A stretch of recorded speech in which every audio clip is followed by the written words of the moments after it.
Hello friends, तर कशा आहात तुम्ही? तर आज आपण जो चॅप्टर डिस्कस करणार आहोत ते आहे क्लास 8चे चॅप्टर, ज्याचं नाव आहे साऊंड. आणि मित्रांनो, चॅप्टर अतिशय खूप सिम्पल चॅप्टर आहे, बिलकुल पण हार्ड नाही आहे. आणि याच्यावर क्वेश्चनही खूप सिम्पल पडतात. आणि होय, मी याचे आफ्टर चॅप्टर क्वेश्चनही सॉल्व करून घेणार आहे तुमच्याकडून. म्हणजेच आपण एक क्विक रिव्हिजन घेणार आहे चॅप्टरचं, जेणेकरून तुम्हाला समजून येईल चॅप्टरवरती जे क्वेश्चन पडतात ते खूप इझी आहे. आणि आपण या चॅप्टरचे सर्व कन्सेप्ट्स या व्हिडिओ लेक्चरमध्ये कवर केलेलं आहे. तर बिना उशीर करता, बिना देर करता सुरू करूया आपल्या व्हिडिओ लेक्चरला. Let's go. आणि प्लीज मित्रांनो, प्लीज सबस्क्राईब करावंस आणि लाईक. बस चला सुरू करूया. Sound plays an important role in our day to day life communication. तर मित्रांनो, सगळ्यात पहिल्या पॉईंटमध्ये दिलेलं आहे साऊंड जे आपल्याला जर कोणाशी कम्युनिकेट करायचं आहे, कम्युनिकेशन करायचं आहे, मला जर कोणाला बोलायचं आहे, माझ्या मित्राला बोलायचं आहे, माझ्या मैत्रिणीला बोलायचं आहे, माझ्या आईवडिलांना बोलायचं आहे, तर आपण कशाशी हेल्प मी करू शकतो? साऊंड.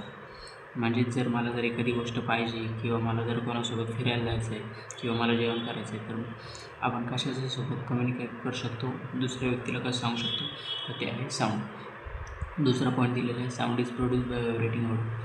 म्हणजे साऊंडला प्रोड्यूस होण्यासाठी व्हायब्रेटिंग बॉडीची गरज पडते. म्हणजेच एखादी जर स्ट्रिंग आहे, ही जर एखादी स्ट्रिंग आहे किंवा रबरची जर स्ट्रीप आहे, ह्याला जर आपण जर व्हायब्रेट केलं तेव्हा साऊंड प्रोड्यूस होईल. बिना व्हायब्रेशनचं साऊंड प्रोड्यूस होणार नाही. नंतर थर्ड पॉईंटमध्ये दिलेलं आहे to and fro motion of an object is called vibration. To and fro म्हणजेच ही जर मित्रांनो स्ट्रिंग आहे आणि मी जर ह्याला इकडून जर वळून जर सोडलं, म्हणजेच जर इकडं जर रबरची एक स्ट्रिंग आहे आणि हिला जर मी इकडं वळलं, तर काय होईल? ही पहिले इकडे नंतर इकडं जाईल. म्हणजेच काय होतं आहे, टू अँड फ्रो मागं पुढं जाण्याची मोशन होती. त्यालाच आपण इंग्लिशमध्ये काय म्हणतो? To and fro motion. खूप सिम्पल. नंतर मित्रांनो, तो music instruments name given in textbook.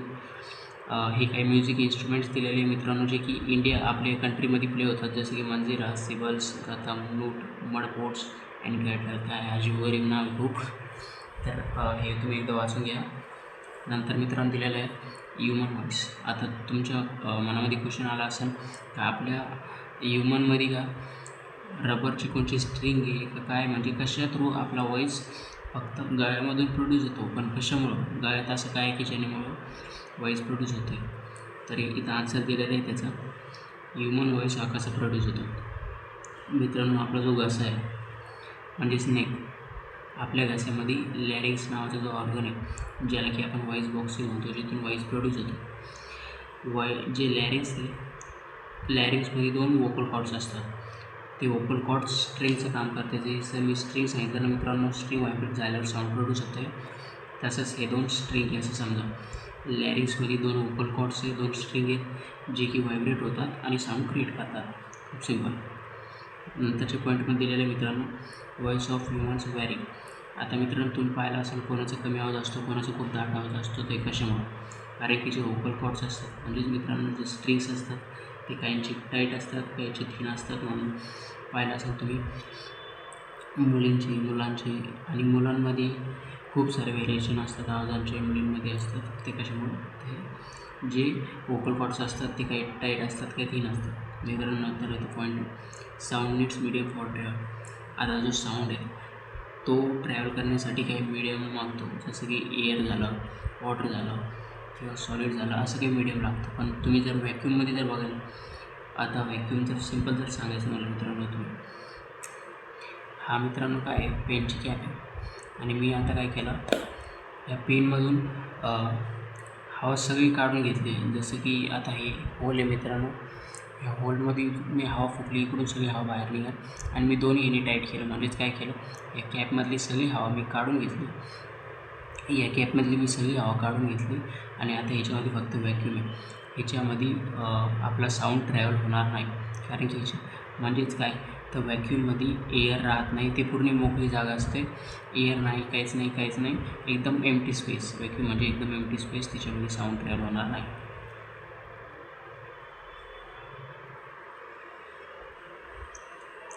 तर मित्रांनो, अजून एकदा रिपीट हा point. Sound is medium for travel, air किंवा लिक्विड किंवा सॉलिड, हे 3 मीडियम असू शकतात साऊंडला ट्रॅव्हल करण्यासाठी. आणि व्हॅक्यूममध्ये साऊंड ट्रॅव्हल करत नाही. We hear sound we hear sound due to thin membrane present in our ear. आपल्या कानांमध्ये इयरड्रम असतात, म्हणजेच एक थिन मेम्ब्रेन असते, त्याच्यामुळे आपण साऊंड घेऊ शकतो, ऐकू शकतो, हिअर करू शकतो. नंतर मित्रांनो काही टर्म्स दिलेले आहेत बुकमध्ये, जसे की ऑसिलेटरी मोशन. मित्रांनो ऑसिलेटरी मोशन म्हणजेच व्हायब्रेशन आणि ऑसिलेटरी मोशन एकदम सेम असतात. टू अँड फ्रोचे जे मोशन सांगितले, जसं की इथे एक रबरची स्ट्रिंग आहे, मी तुम्हाला आधीच सांगितलं, ती जर मी या साईडला जर ओढली खालच्या साईडला, तर ती वरती जाईल, खाली येईल, वरती जाईल, खाली जाईल, म्हणजेच वरती खाली होण्याच्या मोशनला टू अँड फ्रो मोशन, त्यालाच आपण ऑसिलेटरी मोशन असे म्हणतो. String and rubber. आणि oscillation by second, oscillation per सेकंडलाच आपण फ्रिक्वेन्सी असे म्हणतो. Oscillation per second. आता हे मित्रांनो फिजिक्स येतं थोडंसं डोकं लावलं होतं, सिम्पल लँग्वेजमध्ये सांगतो. ऑसिलेशन पर सेकंड म्हणजेच फ्रिक्वेन्सी, म्हणजेच मित्रांनो सिम्पल भाषेत सांगायचं म्हणून जसं की मी तुम्हाला इथं सांगितलं, ऑसिलेशन म्हणजेच व्हायब्रेशन. तर 20 व्हायब्रेशन जर एका सेकंडामध्ये होत आहे, काय म्हणलं मी, 20 व्हायब्रेशन, एक जर स्ट्रिंग आहे रबरची, तिला जर मी व्हायब्रेट केलं आणि 20 व्हायब्रेशन जर एका सेकंडमध्ये होत आहे, तर फ्रिक्वेन्सी किती आली, 20 फ्रिक्वेन्सी. कारण की 20 त्या स्ट्रिंगच्या 20 फ्रिक्वेन्सी होत आहे एका सेकंडमध्ये. इथं 40 फ्रिक्वेन्सी जर होत असेल तर 40 फ्रिक्वेन्सी लिहू शकतो, 60, 100, ती स्ट्रिंगवर डिपेंड करते ती किती व्हायब्रेट होती, पण सेकंड किती, एकच आला पाहिजे, जेणेकरून फ्रिक्वेन्सी निघते. आणि मित्रांनो नंतर दिलेलं आहे फ्रिक्वेन्सीचा जो युनिट आहे, म्हणजे फ्रिक्वेन्सीला आपण कशामध्ये काउंट करतो, तर हर्ट्समध्ये.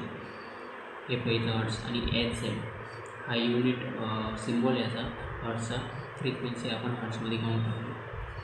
तर इथं जसं की आला 20 ऑसिलेशन परफॉर्म केलं एका सेकंडमध्ये, म्हणजेच 20 फ्रिक्वेन्सी, आणि फ्रिक्वेन्सीचं युनिट काय हर्ट्स, तर आपण काय म्हणणार याला 20 हर्ट्स. एका सेकंडामध्ये किती याची फ्रिक्वेन्सी, किती व्हायब्रेशन आहे, तर 20 हर्ट्स, कारण की फ्रिक्वेन्सीचं युनिट काय आहे, हर्ट्स. एकदम सिम्पल चॅप्टर मित्रांनो. बाकीचं आपण थोडंसं पार्ट उरलेलं आहे, तो 5 सेकंडमध्ये कवर करू आणि वेळ सबस्क्राईब प्रवास.